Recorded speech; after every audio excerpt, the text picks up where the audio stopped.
જો પહેલાં તાર છોકરીને પૂછવાનું કે કઈ જગ્યા પર કમ્ફર્ટેબલ છે, એ જે જગ્યા પર કમ્ફર્ટેબલ હોય ને એવી જ જગ્યા ફાઇનલ કરવાની. ઓકે. અને હા, જ્યાં તું એને મળવા બોલાવ ને એ જગ્યા ઉપર તારે એની પહેલાં પહોંચી જવાનું.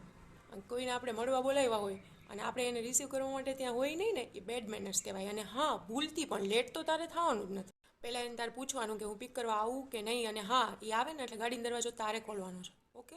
અને હા, ફર્સ્ટ ટાઈમ છે ને ખાલી હાથે ન દોડ્યો જતો, કંઈક ફ્લાવર્સ ગિફ્ટ એવું કંઈક લઈને જશે. સાવ ખાલી હાથે સારું ના લાગે. પછી થોડી વાર થાય ને એટલે તારે એને પૂછવાનું કે શું લેશો, what would you like, T, coffee, cold drink. અને જો તમે લંચ પર જાઓ ને તો તારે છે ને એની જ ચોઈસ પૂછવાની, એને જ ઇન્સિસ્ટ કરવાનું કે તારી જ ચોઈસનું કંઈક ઓર્ડર કરશું આપણે, તને જે પસંદ છે ને એ જ મને પસંદ છે. That's it. અને જે પણ વાત કરે ને તારે છે ને ધ્યાનથી સાંભળવાની, કેમ કે આગળ જતાં તને છે ને એ જ ટોપિકમાંથી એક ક્વેશ્ચન પૂછશે.